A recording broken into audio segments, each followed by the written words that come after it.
Good evening. Welcome to the Livonia Public Schools Board of Education Committee of the Whole meeting of September 20th, 2021. We welcome those of you who are in our audience this evening. If you are here in our audience and you'd like an agenda, they can be found just outside the door to your, let me see here, my right, your left. If you would like to participate in audience communications, you can fill out a blue slip that can also be found on that table. If you are at home and you'd like to follow along with an agenda, that can be found on our website, which is livoniapublicschools.org. If you hover over the board tab, you can drop down to board information, and you can find there our agendas, and you can also find video of any of our previous meetings if you'd like to watch any of those. This evening's meeting is a committee of the whole meeting, and by that we mean this is a meeting during which the board is going to be studying at great length several of the issues that are coming up before us that are likely to be a future vote, or an update on things that are going on in the district right now. There will be no votes taken at tonight's meeting. Any of the items that require a board vote will be voted upon likely at our next board meeting after we have discussed a lot of the details tonight. So if you're looking for a vote, you'll have to tune in next week. But if you're looking for a lot of good detailed discussion about the details of things that are coming before the board, you've tuned in to the right meeting. One thing that we go over at the beginning of every one of our meetings is one of our character traits that we teach our children, and we start right here at our board table, and that is one of respect.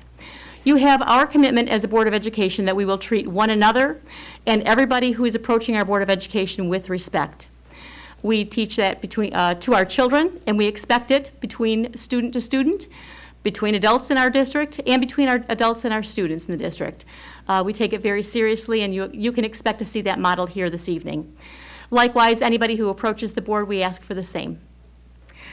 The very first thing on our agenda this evening is audience communications.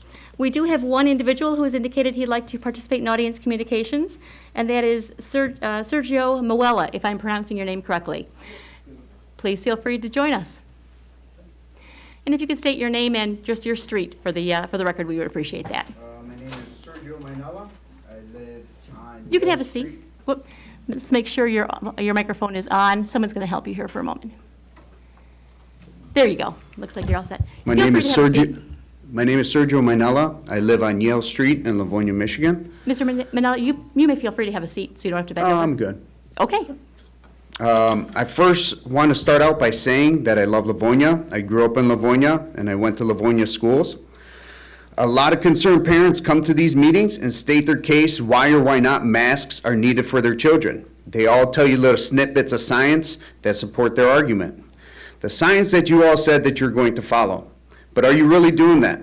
You want to wash your hands and say that Wayne County Health Department issued a mask mandate when in fact all of you voted for the mask for the most vulnerable and defenseless of our school system, the pre-K to 6th graders, even before Wayne County came out with their mandate. Why? Because that age group was not approved by the FDA to get an experimental shot?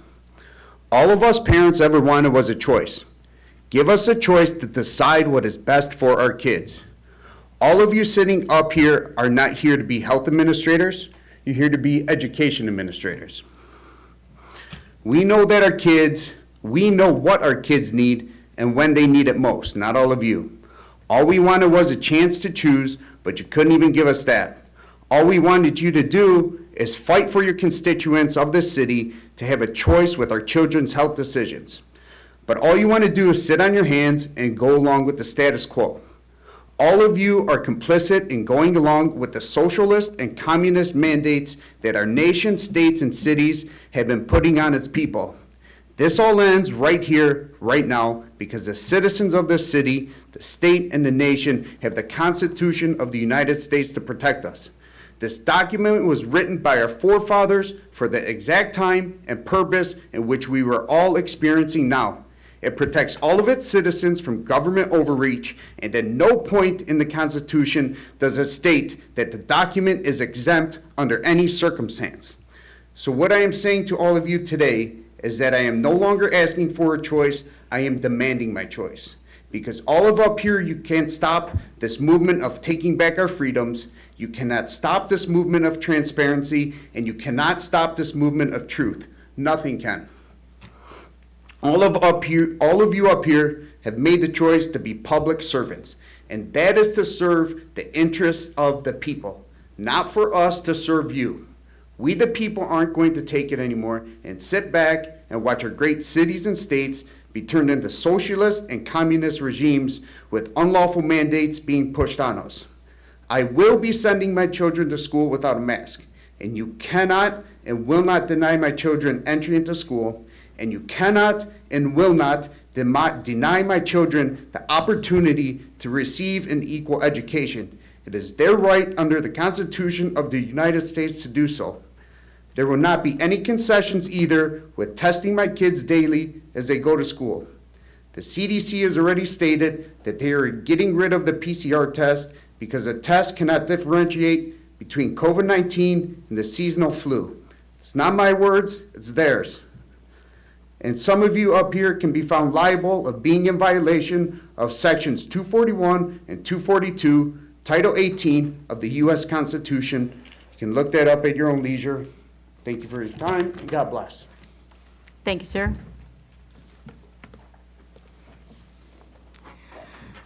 The next item on our agenda this evening is our Committee of the Whole. Item 2 is Committee of the Whole. 2A is Selection of Voting Delegates for the 2021 MASB Delegate Assembly, and I'm going to turn it over to Mrs. Oquist. Thank you very much, President Burton. The MASB, Michigan Association of School Board Conference, annual conference is coming up, beginning Thursday, November 11th, continuing until Sunday, November 14th. As is the case each year, MASB will hold a delegate assembly on Thursday, November 11th at 6 p.m. And delegates are selected by boards of education from across the state. Those delegates will then decide MASB's position on a wide variety of issues affecting education. So this evening, of those of you that are attending, you are able to have 4 delegates assigned and 3 alternates. So we will need to submit that information. So we will plan to have that voted upon next week at our regular meeting. But I thought if you'd like to have some discussion about who may know that they will for certain be in town on the 11th, we will list you as a delegate. Otherwise, oftentimes we will list the remaining board members as alternates. So among the board, who is this conference is in Grand Rapids. I know we're making some preliminary plans right now. I know I'm planning on attending the conference on Thursday evening, so we're talking specifically about in attendance on Thursday evening, not throughout the weekend. Does anybody else know that they will be and be interested in being a delegate? President Burton, Yes. I'll be in attendance on Thursday as well. Okay. Mrs. Acosta?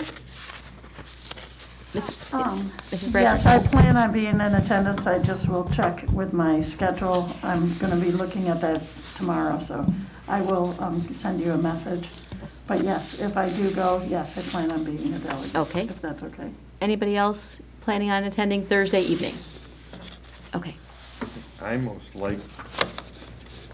likely will be there. I'm just trying to work my schedule out at this point because I have to be in Chicago on Friday evening. Okay. And putting your name down is not problematic if you're not there, as long as one of the other board members did not want to take that spot. So as of right now, I understand that Mrs. Acosta, Mrs. Bradford, myself, and Mr. Johnson are planning on being in attendance, so we'll be listed as delegates. And I'll go ahead and put Mrs., we'll have to vote on it next week, but Mrs. Bonifield, Mr. Centers, and Mrs. Jarvis as alternates. If that works with everybody? Yeah. Okay. Thank you very much. We will submit those names for next week for our vote. Thank you. The next item on our agenda is item 2B, summer program updates, and we will hear from Mrs. O'Brien and Dr. Terrill. As they make their way up to the microphone, we are eager to share with you this evening some highlights from the summer programs.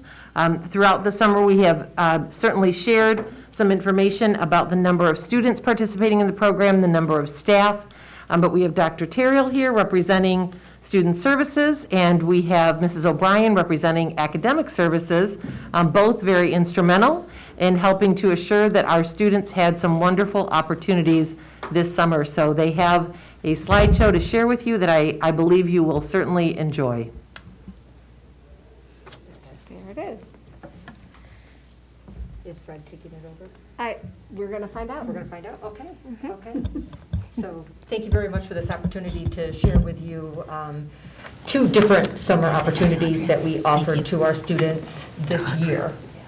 So the first one I'm going to talk about is our extended school year. So I talk about this every year. So if you recall, this is for students with disabilities. It is an IEP team decision based on 3 criteria: regression in recoupment, critical stage of learning, and also the nature and severity of a student's disability. So we come together as an IEP team annually to discuss a student's progress on IEP goals and objectives, and to discuss those 3 criteria. So extended school year was once again held at Webster Elementary, and it was led by Laura Boca, the principal at Webster, who does a tremendous job with her team at Webster and our staff that work ESY. So ESY had 46 students from across Wayne County, students in preschool through our post-secondary program. We had 8 teachers, 18 paraprofessionals, a speech and language pathologist, and an occupational therapist that provided specialized programming for our students based on their IEP goals and objectives.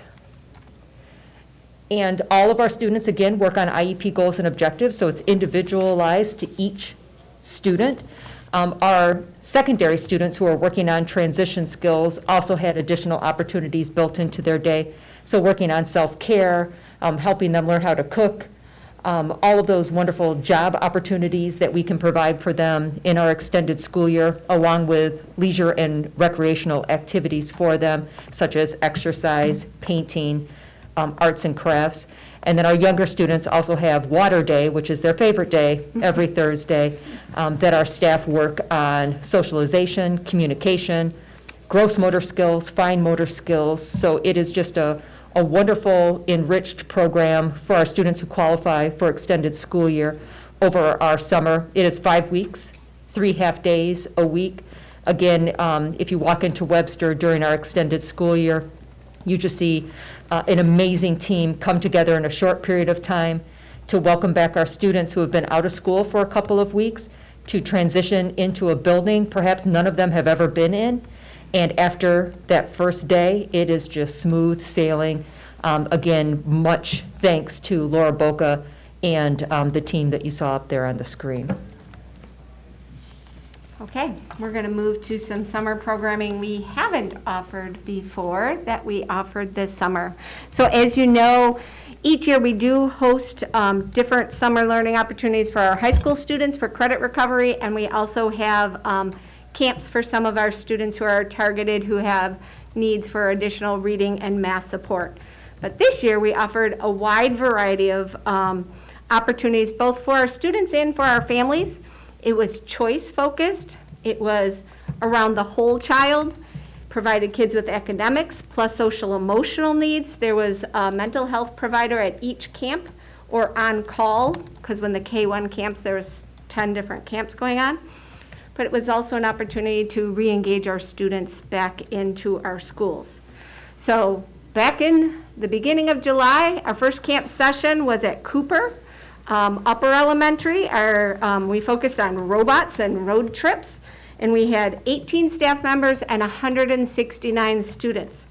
Just before all 3 camps started, we did a professional development on utilizing some coding robots that teachers used at all 3 camps. So we tried to have some type of a theme that fed into their ability to use those cool different types of programmable robots that we borrowed from Wayne County Recess. So that was a big, exciting part of our camps this year. Our second one was at Frost.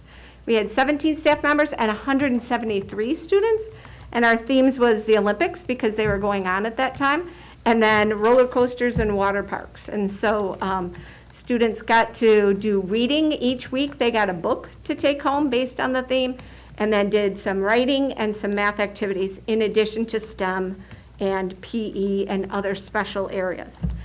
And then our third week was at Holmes, which it says for us, but it's supposed to be Holmes Middle School. And we had 21 staff members and 180 students for the last 2 weeks camp.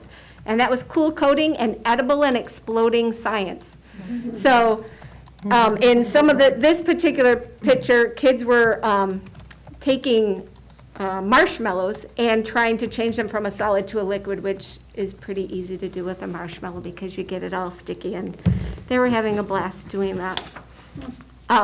Here's some additional pictures. We just wanted to show some of the programming kids did in all 3 of the camps, working together. They built things, towers using popsicle sticks, Lego kits, which were codable, and then the smallest robots, codable robots that they use the Chromebooks in order to tell it which way to go based on what codes the kids put into the computer. So the summer programming was led by Dr. Owen, and she was the leader. We had teacher leaders at each one of the sites in addition to those teachers, and then, like I said, we had both social, emotional, and mental health support at all 3 of our camps. One of the most popular things we did this summer was our Family Fun Fridays. So according to Mrs. Collier, who was the leader of this wonderful part of our summer, 2,881 students participated in Family Fun Fridays. And that's not including their family members. Those are just our students that participated. And so we had 8 different Fridays with different activities. We invited Mad Science to come, and they actually did 2 different types of activities with students. And on the first one, students got to take home codable Mad Science kits to do at home. We had bowling, and kids came to Maribel, and we also had book baskets for kids at the Maribel. We did a scholastic book fair where kids got to choose free books and then have family read-ins, and that was held at Coolidge Elementary. We had back to school supplies, so our very last Fun Friday kind of got canceled by the ice arena, and so Mrs. Collier and her team just kind of picked things up and created something different, and we were planning on giving school supplies to students, and so she just did it at Coolidge. We had painting in the park. Students came and painted this particular one, an ice cream cone, and in different shifts, kids came to Stomolsky Park and painted. We had Dan the Animal Man at Stevenson High School, and he brought a wide variety of live animals for students to see and interact with, and then we also provided families with lunch through a variety of food trucks that were there. So those are just some of the things, but 2,800 kids participated in some fun way for a free, fun family activity. And I can't tell you the number of emails we got, Mrs. Collier got, that it was just such a great thing to get kids back into being with other kids and re-engaging in our schools. So some of the other things we offered book clubs. So teachers, we had 12 staff members who offered students to sign up for a book club. They chose books to read. Each student got 2 books, and then they met periodically with a teacher to talk about the book that they were reading. Some of them were virtual, some were in person at our schools, some were at the public library, and then some were a hybrid of both. So those are a couple of the titles that kids read this summer. We also provided tutoring. So this was in a way for kids to maybe fill some of those holes that they developed last year. We had 34 staff members willing to tutor students. We had 138 students who were tutored, and they had a wide variety of schedules throughout the summer, where some did a 30-minute tutoring session, some did longer because families needed that, some met at schools, some, again, met virtually. So 138 students got some academic laser focus based on their needs. And then to build on what we normally do during a summer where we offer summer school for our high school students to get credit recovery, this year we offered Algebra 1, Algebra 2, Geometry, Biology, Health, PE, U.S. History, World History, Economics, Government, and English Language Arts. 287 students signed up. So one 4-week class got you a half credit back, a semester credit back, and 285 of those students got their credit back. So that's amazing. And this in July was in person at Churchill High School. Some students also started some Ingenuity online credit recovery, which we continued into August, but some did start in July. But we had another 242 students who took a class through Apex or World Language. World Language was through the district, but 202 students completed the courses and got credit for that. So a wide variety of different ways kids could earn their credit back after last year. And then we ended our summer with our K-1 camps. So Nijiro actually had theirs a little bit earlier than the rest of the schools because they start school in August a little bit earlier than the rest of us. But 24 staff members, 196 kindergarten and first graders came to school 4 days for 2 weeks to play, to read, to engage with other kids, to eat in the lunchroom, to practice all of those beginning school things, and they got a book a day. So we had 8 different read-alouds that kids, the kindergarten teachers read to them, and then they got to take that book home. So it was very, very well received, and parents responded in such a positive way that this would be a great way to bring our kids in before school each year. So just a few more pictures of some outdoor fun. These are from Randolph. Mr. Draskevich was in charge of leading the K-1 camps. Some hands-on activities and exploring, some fun. And some more things, some sand play outside. Reading books, doing shaving cream. That was always my favorite when I taught. These are some kids from Roosevelt's camp, some of the things that they were doing. Each camp got a huge case of sidewalk chalk because we wanted to make sure they had that opportunity to go outside. And so this picture got sent to me and said, "Thank you for all the chalk." So it was very cute. And they made a big ice cream cone. And so just to kind of wrap that up, you know, we had many staff members, as you could hear, that worked for us over this summer and helped to make kids transition back to in-person learning if they were away or were nervous about coming back to school. Just a wonderful, positive experience. We couldn't have done it without Dr. Owen, Mr. Draskevich, Mrs. Collier. Dr. Daniels helped, she led the tutoring, and Mrs. Finkel led the book clubs. Excellent. So, any questions? Comments or questions from the board? Mrs. Bradford. Thank you. The students that participated, the 180 students, could the same family sign up for more than one session, or were there similar, like, do you know what I'm saying? Which program? Yeah, for the, K-1? yeah, I think it was the K-1 where there's like 180, and then the next session was 187 students. And So those were the 2nd grade through 8th grade camps, and Yeah. yes, they could have signed up for any and all of them. Okay. We provided transportation in the triad that it was in. So if I live in the Franklin triad and I went to Cooper's camp, I could get a bus to camp. But then if I wanted to sign up for the one at Holmes at the end of the summer and that fit my schedule, I would just have to drive my child. Perfect. Well, it was a big hit. It was. No doubt about it, and we're blessed to have so many people put on such a wonderful, impactful program for the summer. So Yes. thank you for all your hard work, because I know it made a difference for those kids, and it was great for transitioning into this school year. So It thank you was. so much. Many hands made this summer wonderful. Other comments or questions? Mrs. Acosta. Thank you. Just wanted to commend you all on the incredible work that you did to provide this opportunity. And I know that families will be looking forward to how we take bits and pieces of this and implement this moving forward. Thank you. Absolutely, absolutely. Thank you. Any other comments or questions? Mrs. Bradford? Sorry.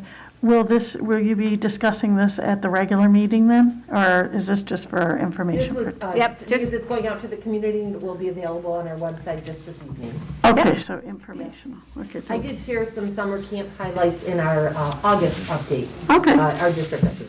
Yeah. Thank you. One thing that I noticed too, I stopped in over at Randolph at the invitation to take a look at some of the programs, and one of the things that was pointed out is something I hadn't really thought of before.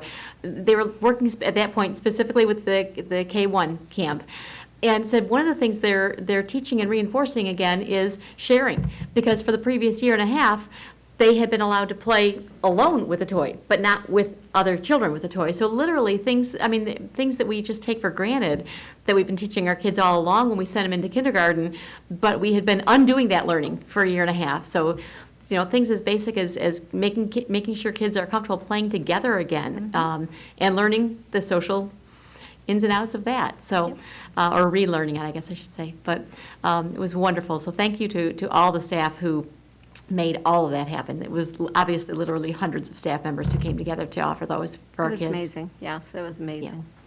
And when you're looking at funding for something along this line, this is one way that the COVID dollars that we received as a school district were utilized to try to get our kids ready to go back into school in the fall. Yep, that was the purpose of them, just to Yeah. engage kids back into school. Yep, all righty. Any other comments or questions? No? Seeing that? All right, thanks very much. The next item is building and site, number 3, and I'll turn it over to Mr. Centers. Thank you very much. Thank you.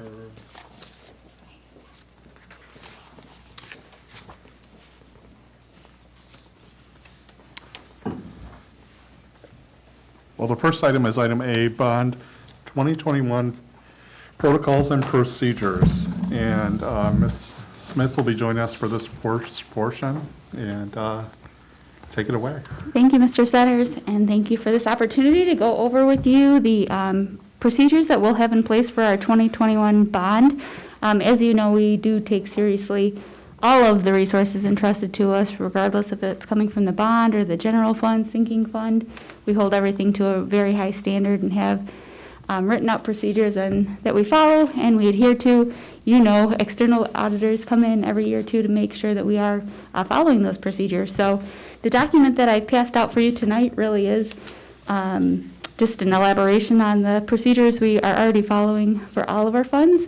But specifically, I look at this as a document that ensures that our owner's rep and the district are on the same page, that we're all following our district procedures. We know when PMC is taking care of something and when it's going to be our responsibility to take care of something. So that's what this document does. So in it, there are 5 sections. The first section is on requests for proposals and the bid process.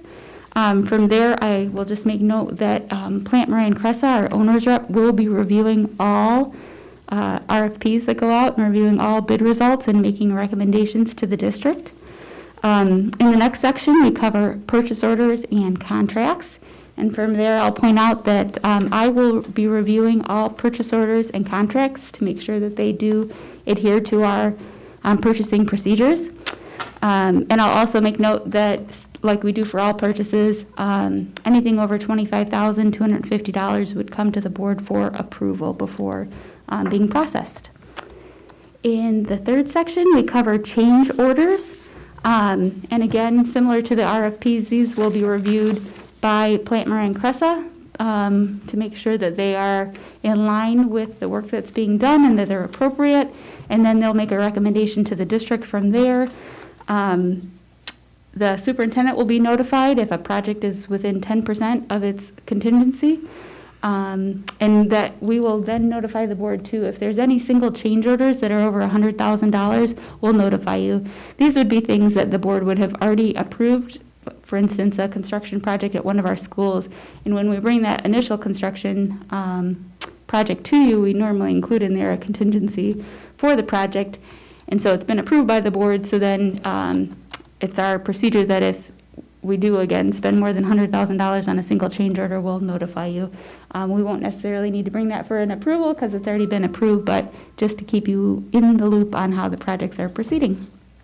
So I'm going to just pause there for a moment and just so the change order would come out of the contingency that had already been approved.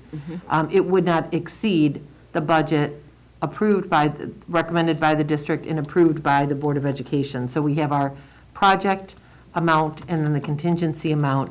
So the change order can take place within that contingency amount. These are the different amounts that would trigger notification by different individuals within the district. And then again, board notification for anything within the contingency, but a change order of over $100,000. Just want to make sure we're all clear that that's still within the budget approved by the board.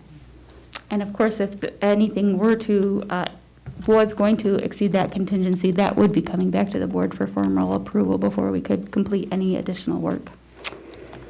In the next section is invoicing.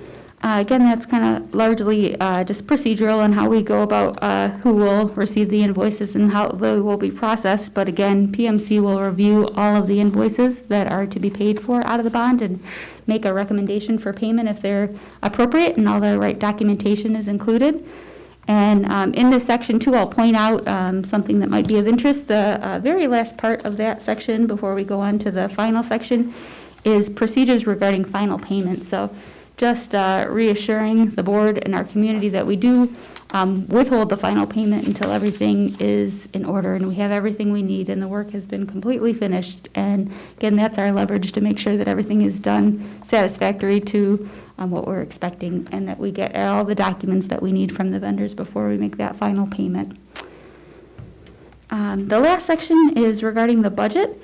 And in here, we outline the things that Livonia will be responsible for tracking. I should preface, we're going to track everything, but specifically things that we oversee and that doesn't necessarily run through Plant Moran Cressa. So for instance, legal fees and bond issuance costs, maintenance and custodial equipment, instructional equipment, buses, playgrounds, and computer devices. And those are things that Plant Moran Cressa is always in the loop on, but wouldn't take the lead on those things.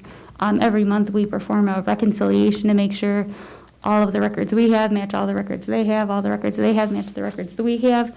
But these would be things that the district would be taking the lead on. And that leaves everything else for Plant Moran Cressa to take the lead on. So that would be things, of course, all construction, professional fees, furniture, and IT other than the computer devices would all run through Plant Moran first. I'll also point out in there continued procedures that we'll have with the board with a quarterly dashboard so that we can report to the board our progress financially, how the funds are being spent, the construction projects that are being complete. We'll be sharing pictures of completed work along the way, and that's just a good opportunity for us to just check in with you and again, make sure that we're all on the same page. I'll also point out that the district has a standing meeting with our owner's rep on a bi-weekly basis. And of course, we talk to them much more frequently than bi-weekly, but it's on everybody's schedule. And that includes, everybody involved, our administrator of operations, our director of operations, Andrea, myself, and then our friends from Plant Moran Cressa. And again, that makes sure that we're all on the same page, that things are on schedule, and that we can keep moving forward, that everybody has everything that they need. So that's a snapshot, a big snapshot of this document.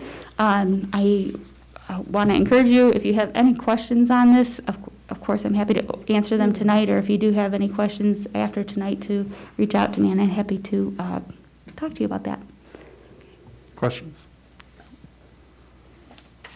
This is very thorough and very extensive and familiar to all of us having gone through this. So I think that's probably why we're don't have any questions for you tonight. But thank you very much for keeping us up to date on this, and we will continue through this process, and it'll be pretty exciting to see the work being done. So it sure will. Thank you so much. Thanks, Mrs. Smith. Dan, Oh, sorry. sorry, Just go. this doesn't go on the regular, okay. You're not bringing it, no. Nope. Okay. Well, thank you. Item B is purchase of AV equipment, AV tech equipment for high school collaboration rooms, and Mr. Francis will be discussing that with us. Evening, everybody. Good evening. just want to get my documents open. Okay. So the AV technology equipment in high school collaboration rooms, this may sound slightly familiar because we've talked about it ever since we did the Churchill renovation. We put in that tech collaboration room at the building. In fact, we held a board meeting there one evening. So it was always in the plan to see how it went at Churchill and then move over to Stevenson and Franklin, have them pick out a space, and to get that type of equipment or something similar for them. So what we were a bit delayed through the last year and a half or so. We kind of put that on the back burner, but both buildings have chosen a location and worked with IT, located where they would like the screens in those rooms. There are a couple of rooms that they've converted old lab, I shouldn't say old labs, a former room that was a computer lab, into a space that has some updated furniture, more of a,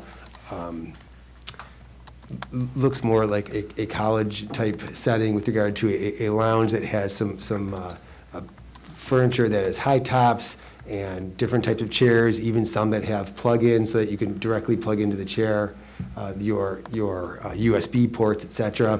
So what we're doing on this purchase is strictly those screens. What we learned, at least what the two high schools have said that they learned, is that they don't necessarily need the actual touch screens. They're interested in just having the large screens mounted up, and then you can always attach, or I should say, connect with them using the software on your laptop. So what you see here in this purchase is a combined, because Intercom Technical Services Group is the company that we are working through, and they will do both buildings, so that's the total. So if we take a quick peek at the quotes, and I'm sure you would look through them, they were in your packet. They're similar but not exactly the same. Obviously, size of rooms and distancing and all that kind of good stuff. But we're looking at both the procurement of those screens as well as the implementation and installation by Intercom. So essentially, we have a total of $36,095. That's for both buildings. Any questions? Mrs. Bradford. Yes, thank you.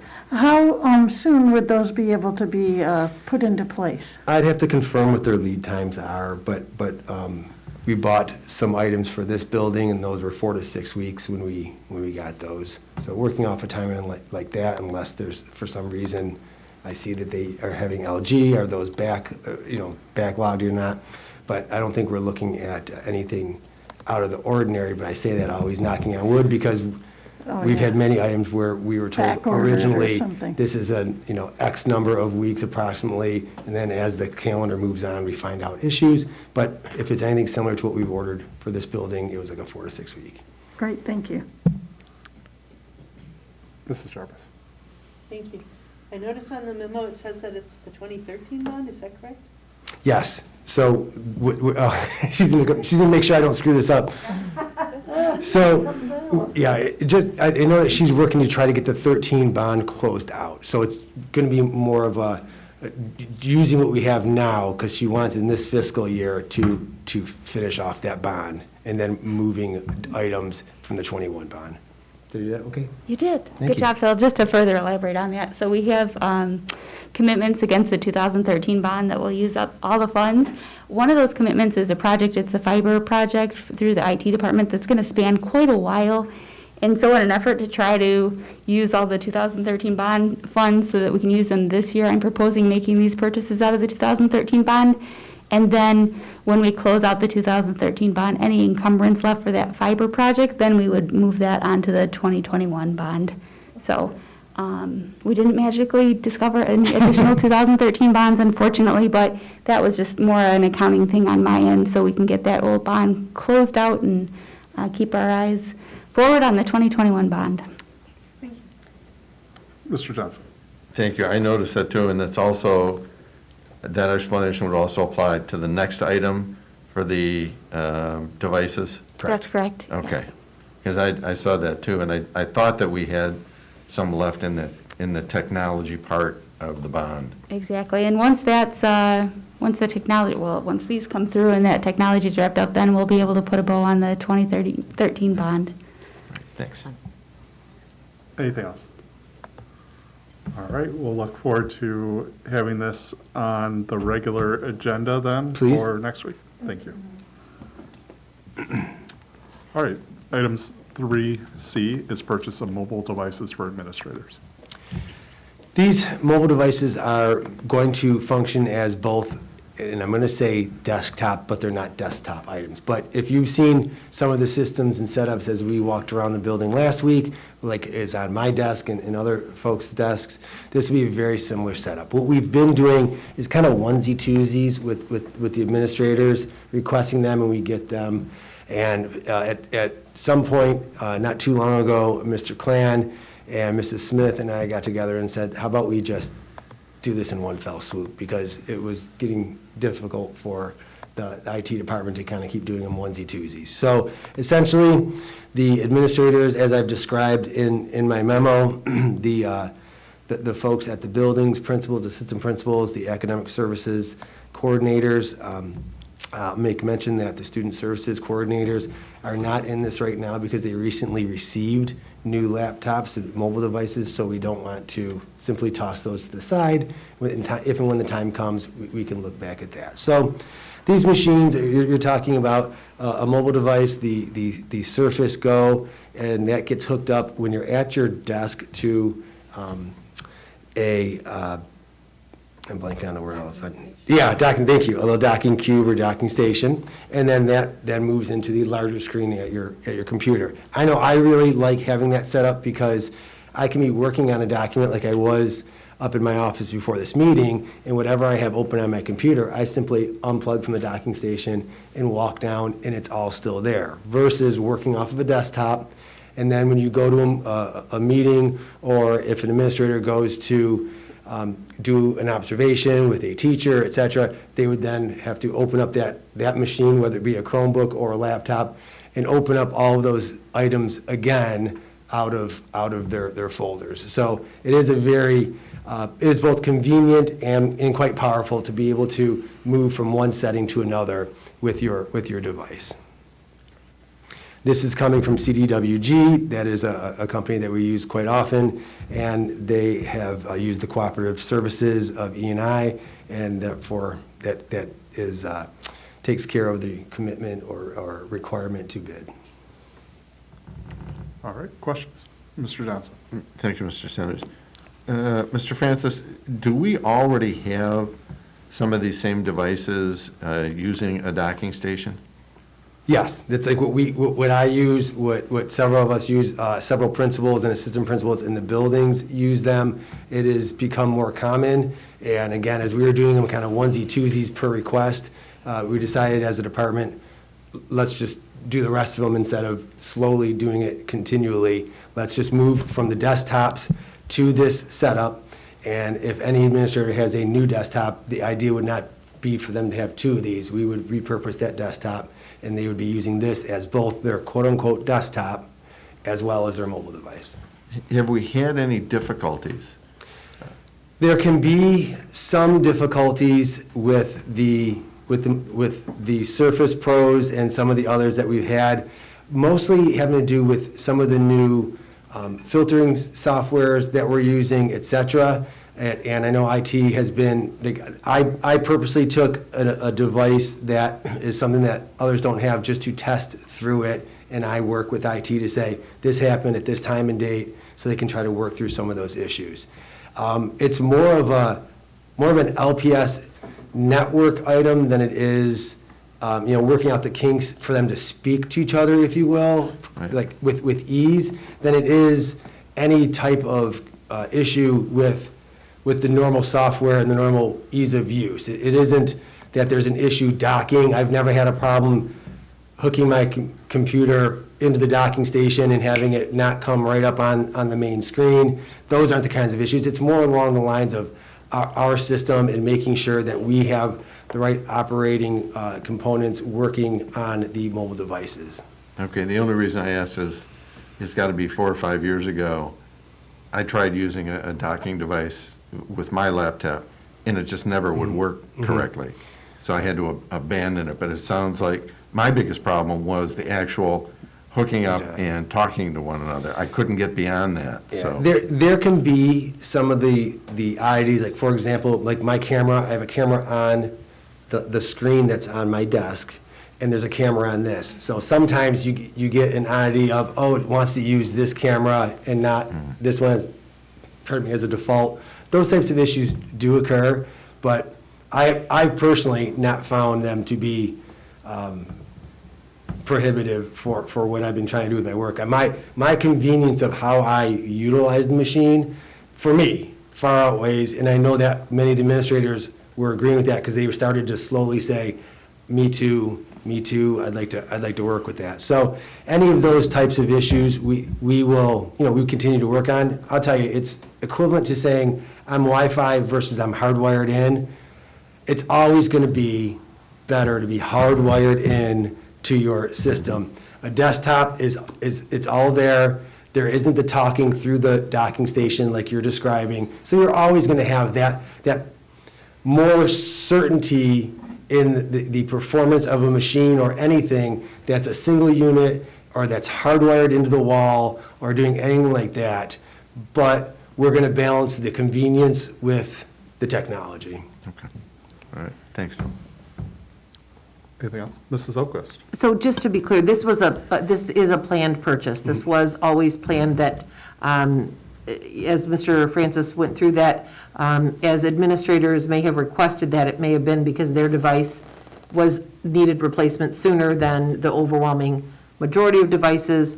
Many of our administrators were using Chromebooks as their laptop device, which was not always the ideal device to be utilizing for the work that they were doing. So just to assure you, this was a planned purchase. Some of those purchases had begun to be made in order to really just look at the efficiency of bringing on the devices all at one time and making that swap out. We decided to go ahead and do that, and then we will, again, as Mr. Francis shared, repurpose any of the newer devices that had been purchased previously. So this was part of the planned purchase for our administrators. I have something very similar in my office, and I like it quite a bit. It can be very helpful. All right, anything else? Regular, please. Regular agenda? Great. All right, that brings us up to item D, which is purchase of maintenance vehicles. So this maintenance vehicle purchase will be through Gorno Ford, and that's that My Deal purchase. We've been purchasing some of our maintenance vehicles that are based upon the Ford 150, 250, 350, 550, 750, et cetera, platforms. For this specific purchase, this was a planned item for some old items that we currently have and actually some lost items that we've had. We have 2 dump trucks that we're going to be purchasing out of this and 2 box trucks. So the dump trucks, we had removed one quite a while ago from service. We removed another, I'm feeling it's been about 2 years now, two school years, 1.5, 2 school years that we had to remove that one from service. And the one that we still have currently has been worked on repeatedly by our maintenance department, welding some holes and getting things put back together. It really has, all of them went through their full life and then some, with a little bit of life support on the last one. So these 2 dumps that are based on an F550 frame would be replacing what the maintenance department did have for dump trucks. So we would be getting two new dump trucks. These are 2022 models. And then the 2 box trucks, our warehouse department uses those box trucks for their deliveries, for pickups. They use them quite extensively. As I mentioned in the memo, those are from 2003, that model year. We've gotten quite a bit of use out of those as well. These also are on a 550 frame. So again, that would be a two for two swap out. And if any value remains in the current box trucks, we'll look to put those on the market and be able to recapture some dollars. And this was something we discussed at the last spring in our budget meetings and put it on for this budget year. And I believe previously, months ago, when we talked about the fiscal '22 year with the board, we had mentioned that these were some planned purchases for this year. Mrs. Burr. Do we know what the delivery is like on these? Are we experiencing the same lag in delivery that a lot of the automotive market is experiencing? So these were items that I will confirm on, but our last items, when we got the tows, those were items that were in stock that Gorno was holding for LPS. I'll make a note and I'll confirm that, and I will respond to, do they have it? Is this Harry's? Oh, here we go. Thank you, apologies. This is the one I didn't open up. This is Mr. Lau's memo to me, and he has written in it that it is an approximately 22-week lead time. 22. So we have gotten in it early enough in this fiscal year that even that much of a delay will still keep us in taking ownership of it before June 30th. All right, thank you. Thank you. Thank you. Mr. Johnson. Thank you, Mr. Senator. Phil, I'm looking at the invoices. I guess they're invoices. The quotes? The quotes. And they're both on the F-550 frame, right? Correct. So that, although one's a dump, the other's a box. Right. And one is a 4x2 and one's a 4x4. The Salter is, the dump in the Salter is a 4x4. Okay, and I note that on the Salter, there's also the plow system on each of those vehicles. That's an option that we did not do. We did not. Gorno put that on there as an optional item, and our maintenance department does not want the plows on those. Okay, and that would, my question was going to be if we were going to put them on one, since they're both 550s, why don't we do it on all four? But if that's, if it's something that they chose not to do. No, then we talked about my it, and question is Mr. Lau said, we don't want it. They usually have a 350, or what we've been purchasing is the 250 with the 350 chassis, which is like getting a 350 for less than paying for the whole 350. That's what we have our plows on. Okay, all right, thanks. Mrs. Bradford. Thank you. I see that the box trucks were over 20 years old, so I can really see the rationale for changing these out, switching them out, because that's a pretty good long shelf life for. We do tend to for get historically quite the life out of items. Yes, I'd just like to commend the transportation department, the maintenance people for all their due diligence, because that's a good long lifespan, so. And those are important vehicles. Those box trucks are important to the district because we have our own folks. We have our own warehouse department. We have the capability to move items between buildings, large-scale items, because it has the lift gate. It is something that we wouldn't have to contact a third party to come out if we needed anything like that done. Yeah, I do want to say that's one advantage of our district, I think, that we don't outsource our vehicles and our maintenance, and I'm really grateful for that, so that's excellent. Thank you. You're welcome. All right, anything else? Regular agenda? Please. All right, that brings us to item 3E, which is approval of Emerson LMC air conditioning. So the air conditioning unit, as I mentioned at the study session last week, it went out this summer. Not entirely. It had one stage that was working, one speed that's working. Normally that's two, so it's kind of limping. It was limping along. We put this out. At first, we considered whether this was an emergency type of purchase through the sinking fund.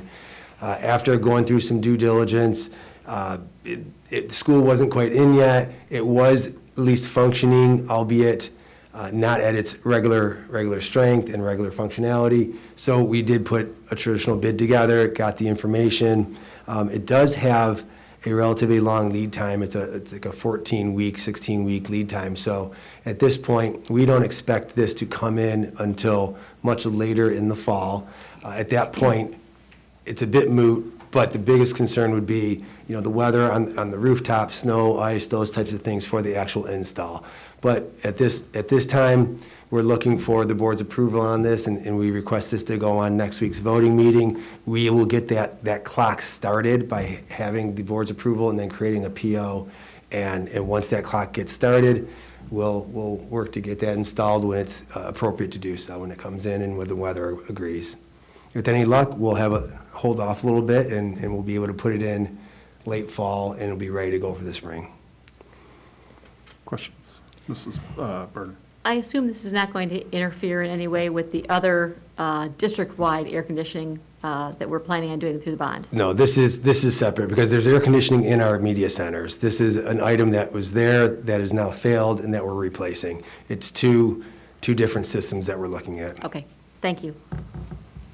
All right, regular agenda? Please. That concludes building and site. Thank you. Thank you. Thanks, Mr. Francis. Thank you. And our next item on the agenda is item 4, Curriculum Committee, and I will turn it over to Mrs. Acosta. Thank you, President Burton. Item 4A is Google Classroom, and I will turn this over to Division of Instruction.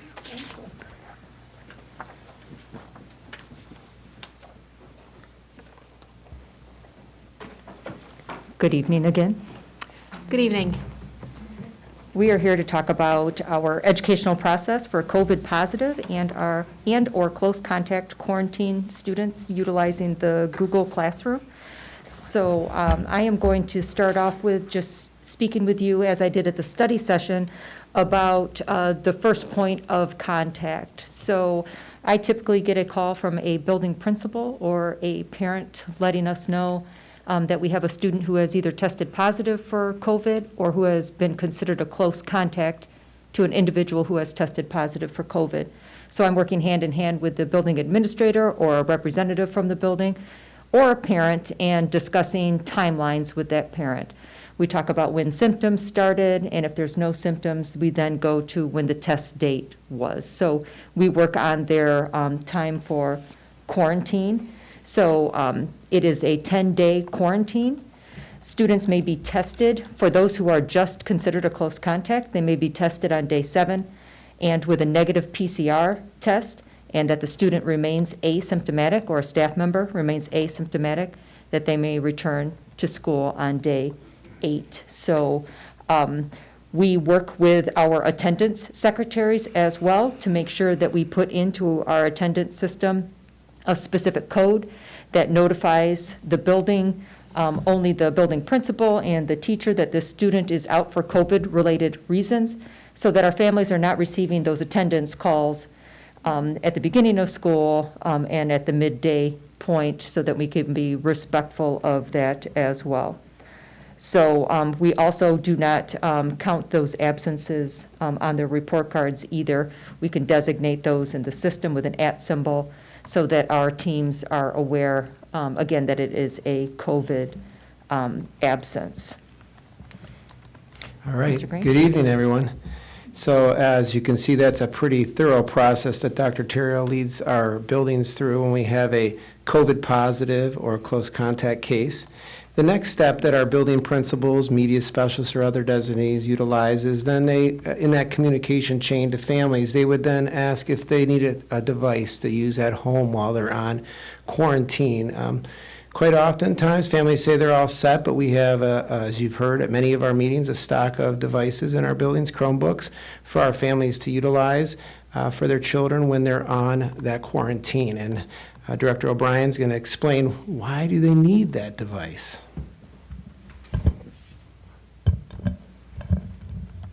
Thank you, Mr. Green. So we want to make sure they have the device because there's an expectation for our teachers to update and use their Google Classrooms this year, the same as last year, so that teacher has 2 choices to provide an educational experience to their students. The first choice is giving them educational experiences through the Google Classroom each day while the student is out, in addition to contacting that student personally, either through a Google Meet or on the phone within the first day. So the first full day a student is out, checking in with them, what do they need, how are things, and then again within the next 5 days.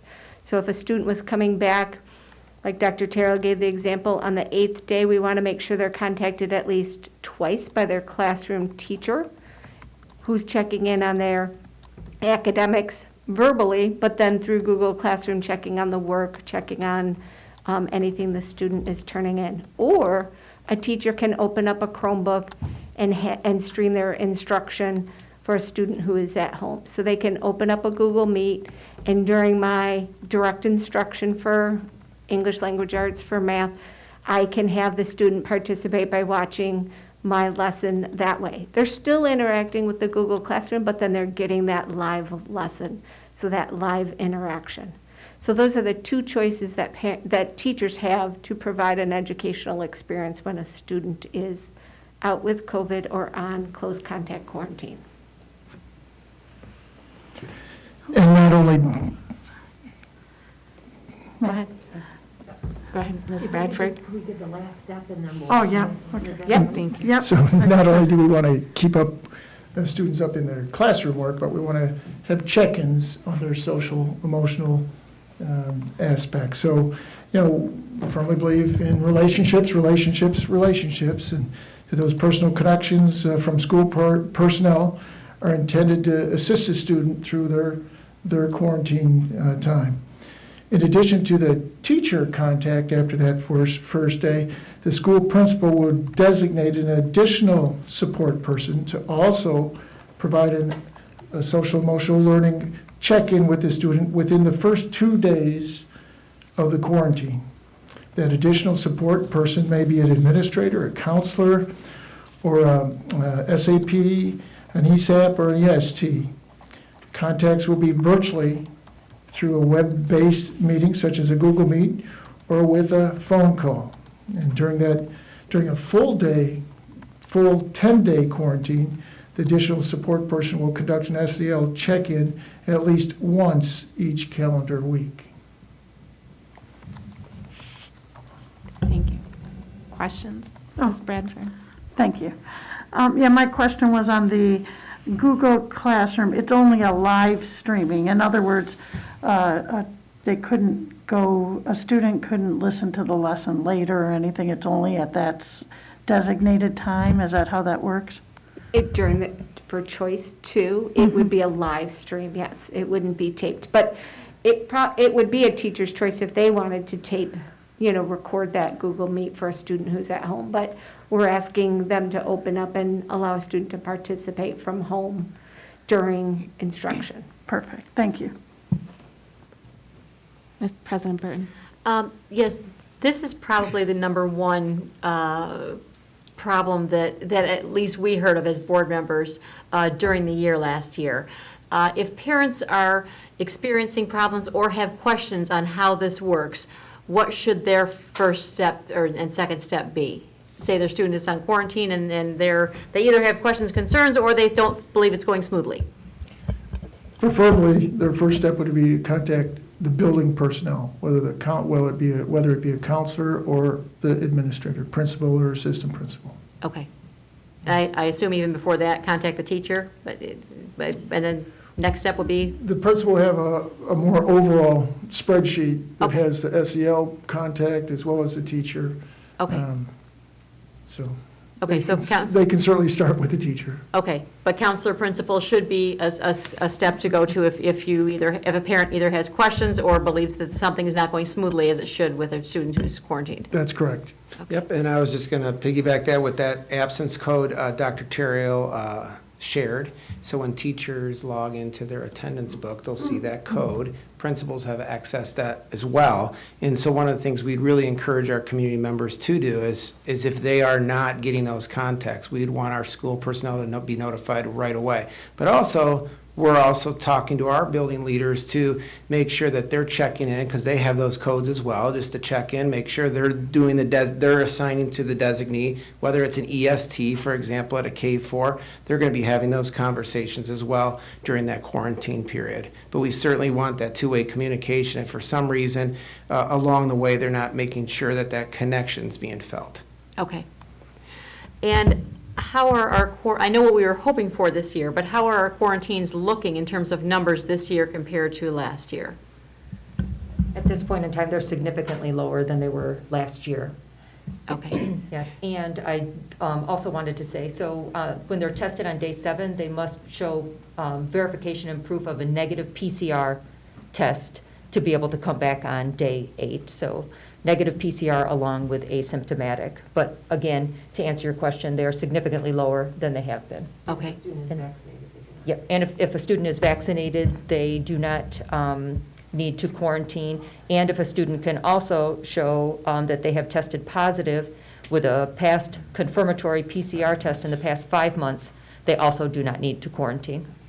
Excellent, okay. Is he here? But also, going back to the 7-day test, do I remember correctly that they can get that test done on the 6th day, so they have the result on the 7th day, or does the test need to be done on the 7th day or later? Within 24 Yeah. hours of the 7th day. Yes. Yep. Okay. Okay, so they could come back on that 7th day. No, the guidelines that we've been given say they can come back after day 7. After day If they 7, have okay. the confirmed PCR test that is negative, you can take the test up to 24 hours in advance of day 7. So Gotcha. they can take the test on day 6 to allow for the return of the test results. But we do have testing in the area that is doing same-day PCR testing as well. Okay. And if parents needed any of that resource, Mrs. Oquist, as far as where they can go for that testing, is there someone at the district level they could contact to get that information? We provide them with information if they do not have like a local pediatrician or someone that they are going to. So we do Okay. let them know of convenient locations around Livonia. Okay, alrighty. And again, if that student is vaccinated and asymptomatic, they do not need to quarantine, so they would bypass this entire system. Correct. Good reason to get kids vaccinated. Okay, thank you. Mr. Johnson? Thank you, Ms. Acosta. A couple of questions. What is the definition now of a close contact? That is an individual who is within 3 feet of an individual who has tested positive for COVID-19. With or without Oh, masks? for 15 minutes or more, sorry. Yep. Thank you, Dan. With or without masks? Within 3 feet, yes. Okay. Okay, and make sure that it's clear in my mind. The early termination of a quarantine only applies to a close contact. Correct. If you tested positive, you've got to go the whole 10 days. Correct. Okay, that's clear now. Thanks. Thank you. Ms. Bonnefield? So there's a lot of rules and stuff that go with that, and a lot of things that parents need to do. Is there a document or something online that's like, if the kids are not in school for COVID reasons, that says what to expect while my child is in quarantine or something like that, so it, it lists it out what their choices are so that they know, like for the school, and then how often they should be contacted so they can make sure that that's happening, and then about the testing and when you can test, and the little calendars and like a one-page directions on what to do. So at this time, that is all provided to the parent over the phone. We also sometimes will confirm in an email with a parent as well, but we provide all of that information to every personal contact that we make with a positive case or our close contacts. A good majority of that information is also included on our mitigation measures, and one of the things we can do is also link this information that has been recently updated for parents. So it does talk about timeline and the PCR test by the 7th day and within 24 hours. So all of that information is linked on our website, and that is under there's a box on the front page of our website called COVID Corner. If you click on the box, that is the district dashboard that is updated every day after 5 p.m. Right underneath it, there are the mitigation measures and an FAQ. So in that information, it answers many of these questions, but what we can do is also link this information specifically with regard to the instructional piece in the SEL check-in, if you think that would be helpful. Mrs. Bradford? Thank you. But only typically, Dr. Terrio will be contacting the family. Like if somebody has to be out because of close contact, they'd be notified right away, and she would be giving the information that that people would need for the quarantine, correct? Myself and/or school personnel, Okay. the building administrator or their designee also has contact with the families. Okay, so that's where they would get a lot of their information right off the bat, because they'd be notified that they were a close contact. So then somebody would be right on top of it within the first day. Correct. Okay, thanks. It is an overwhelming amount of information, for sure. Ms. Bonnefield. Yeah, and I think when you're on the phone, so I'm thinking as a parent, I'm getting a call that my child is going to be quarantined for 10 days. And at that point, I'm freaking out because I have way too much to do at work.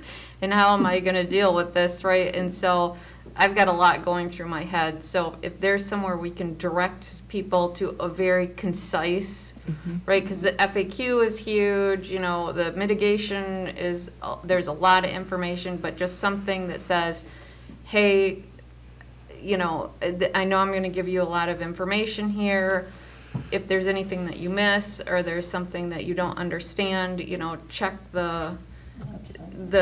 check at this link or whatever, and it specifically lays it out. And then, a contact information, probably your contact information if they have additional questions, because I think it's tough when the kids are in quarantine, and so we want to make sure we can get them back into school and that everybody understands. And as President Burton mentioned, we want to make sure that the parents know and understand that the teachers and the counselors are checking in with the kids so that they don't find out after they send their kids back to school that the teacher should have been contacting their kids, right?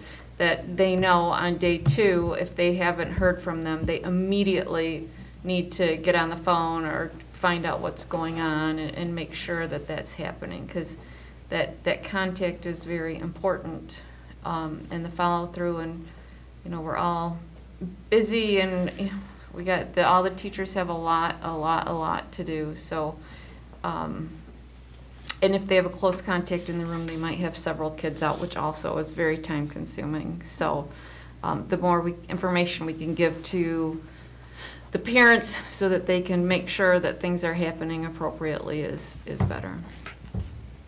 Absolutely. And I'll have conversations with all the staff members that I speak with about providing that information as well. Thank you. I was going to piggyback on that, and that it is like I was going through a medical procedure, the nurse calls and tells me, the guidelines. And then I'm like, you're sending me this though, right? Because I can't write all of this down. So in an effort to make your job easier so that you're not receiving multiple phone calls from the same family, that's, I think, why we're thinking of something more centralized. Even a breakdown by this is where you go if you're a close contact, and only close contact information there, so that they're not sifting through a positive person versus a close contact, just making it easier for to digest the information. Originally, I thought a flow chart, but there's so many specific scenarios that might not cover everything. So. Any other questions? I just wanted to point out, the big picture is that we want to keep the kids, caught up in the classroom. Mm-hmm. And they have a role to play in that as well. But the teacher will contact them after their contact with, regarding the quarantine, the teacher will contact them, an SEL person will contact them, and they've got to participate as well. But certainly we're going to work as partners with the family and those students to keep them caught up in class. I would add too that Google Classroom piece, as a parent, I know that teachers throughout the district have been utilizing this really well. And even if there isn't live instruction, I know in the secondary level especially, there's videos that are attached with lessons. And so it is really, I won't say easy, but it is easier to access the lessons for the day through Google Classroom. So keep doing that. We appreciate it. Is that everything? Okay, so that concludes our curriculum committee report. regular agenda? or is that No. informational? Yep. Okay, thank you. Thank you. Thank you very much, folks. Certainly keeping up with all of this is no small task, and it's very appreciated. It's certainly appreciated by our staff and our parents, but it's also appreciated that you're keeping the board informed, because we get these questions too. The next item on our agenda is item 5, policy, and I'll turn it over to Mr. Johnson. Thank you. Thank you, President Burton. We do have one item. Item A, if you recall, we went over a couple of policies, 4 to be exact, at our study session. So I'll have Mrs. Oquist run through those massive changes. Thank you so much, Vice President Johnson. So we are going to review some board bylaw revisions. So we'll start with Bcbf. So we updated with next week's date. The only change is that rather than referring to Robert's Rules of Order as revised, we simply state that the Board of Education shall observe Robert's Rules of Order, and then we note whatever the most current version is the rules to which we will refer. So that way we will not need to continue to update that with any particular date. Also, the legal reference is no longer applicable. Okay, is everybody good with that language? Looks like a go. Okay. Thank you. The next one is Bcbfa, Board Operations Quorum. We had quite a bit of discussion on this, and I'd like to thank Vice President Johnson for also contacting Brad Bonanzik from the Michigan Association of School Boards, who assisted in clarifying this language for us. So may I read it with the revised language, and then Mr. Johnson, if there's something you would like to add with regard to how we came about that, I would welcome your input in doing so. So the new language will read, a majority of the members elected or appointed to and serving on the board is required to constitute a quorum. The same majority is required to approve a motion. Yep, very clear. It also included at the bottom is the statutory reference. When I spoke with Brad, he sort of chuckled and said it's sort of counterintuitive that you would require the same majority to approve a motion that you would for a quorum. You would think once you have a quorum, it would be the majority of the quorum. But under the state statute, this language is taken directly from the statute. When I talked to him, he said it is a little bit strange, but that's the way it is. I went back and I looked at the statute, I provided it to Jill, and I said, look, let's just use the language that's in the statute. It makes it pretty clear that it has to be elected, because if you recall, the question was, if you have vacant positions available, how does that affect voting and quorums? And this says elected or appointed to and serving on the board is required to constitute a quorum. So the language there, I think, is pretty clear. Absolutely. Mrs. Jarvis. After our discussion last time, I did some research on this, because it was really confusing to me why we needed to have both the quorum and the 4 people to pass a motion, even if we didn't have 4 people in it, or all 7 of us in attendance. If we had, say, 5 or 6 of us, we still needed 4 people. And what was determined is that's actually called a plurality rather than a majority. When you have more than half of a body required, of the whole body required to pass a motion. And it goes back to what Colleen's always reminding us, that we have no power as individuals. We have power only as a board. And because of that, we use the plurality method, where the vote requires half of the board. We vote as a board, we speak as a board, and we have power as a board. If we use the majority method, that would be 1 person, 1 vote, and that works great if you're voting as individuals. Look back to your PTAs when we vote for officers, for example. It's a majority vote. It doesn't matter how many people are in that particular PTA. It's the majority of how many are in attendance. And that's how that vote goes. It's a majority rather than a plurality. Perhaps a more approachable explanation. Think back to the days when we were looking for a superintendent.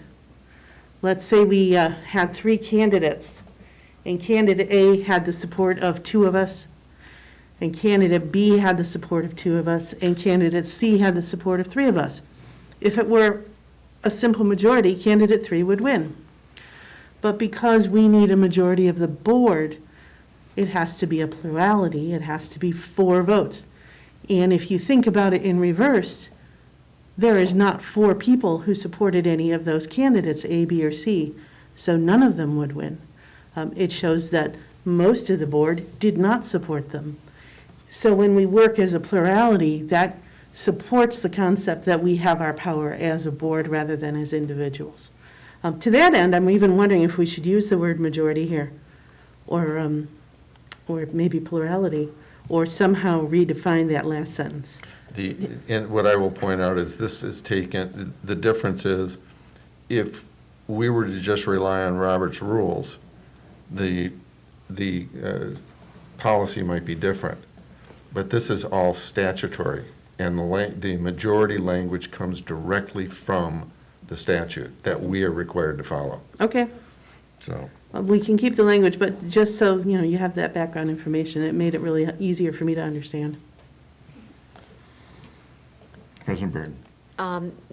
As Brad Bonanzik pointed out to you, Mr. Johnson, it was a difference of the majority of those serving on the board as opposed to the majority of those in attendance on a given evening. Mm-hmm. And that's where the difference came in.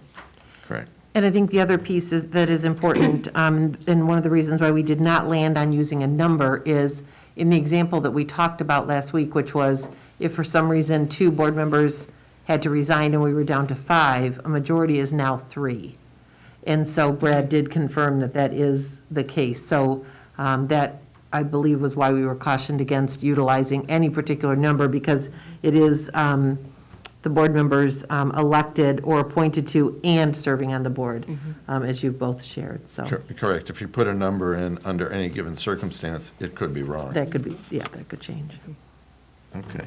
So are we good with that? That language? Okay. Moving on. Thank you. So we'll go to Bcbg, Board Operations Voting Method at Meetings. The only change is that let me see. I believe the change on this was that the legal reference was updated, but I believe it also, we added the word board in front of secretary. That does not show because obviously there was no strike through, but it had previously said all roll call votes should be recorded by the secretary and included in the minutes. So we were adding the word board. We good with that? Alrighty, and our last one? And in this last, this is minutes of board meetings. And so the only addition that we had in this Looks like it's Board of Education. Board of Education in the first line. sentence, correct?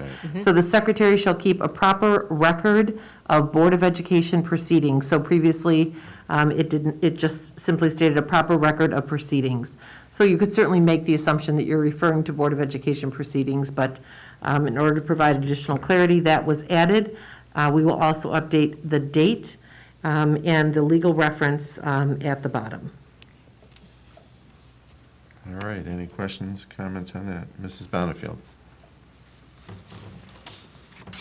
Because in the last one, we clarified that it was the board secretary, and in this one, we're saying the secretary, and I believe Mrs. Wozniak would be the one that would be covered by this. Do we need, is that confusing language because that it just says the secretary?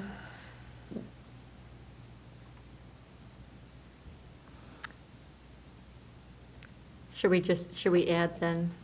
Well, we do, actually, Mrs. Wozniak's title is different than that. She is the administrative assistant to the Board of Education, the superintendent. But certainly, if we wanted to add the board secretary, we could certainly do that.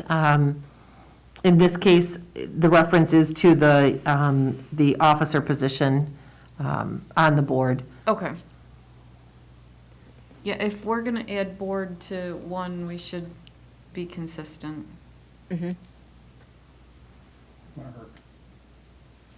So you would add board between every. The board secretary, yeah. Yep. That's Wherever it probably a good is, idea.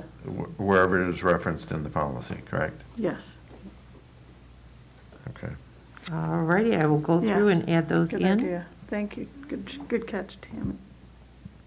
With that, Ed, are there any other questions, comments, or we're good with that addition? We're going to be, President Burke? when we vote on this, we'll vote on all four together? Yes. And this will be second reading? No, this will be a first reading. First reading, okay, thanks. And with that, President Burton, we are done with policy.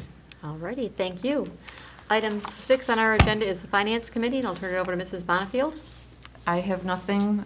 Superintendent Oakwist is shaking her head. We do not. We may be approaching a land speed board record here, folks. Item 7 is Personnel Committee, Mrs. Bradford. We do not have anything at this time. We do not. All righty, and item 8 is Legislative, Mrs. Jarvis. I have nothing at this time. Mrs. Oakwist, do you have anything? that We do not. Thank you. We have now reached the end of our agenda. Thank you to those of you who have been in attendance this evening, both in person and online, and we wish you a wonderful evening. We will see you again next week at our general or voting meeting. We are now adjourned. Thank you.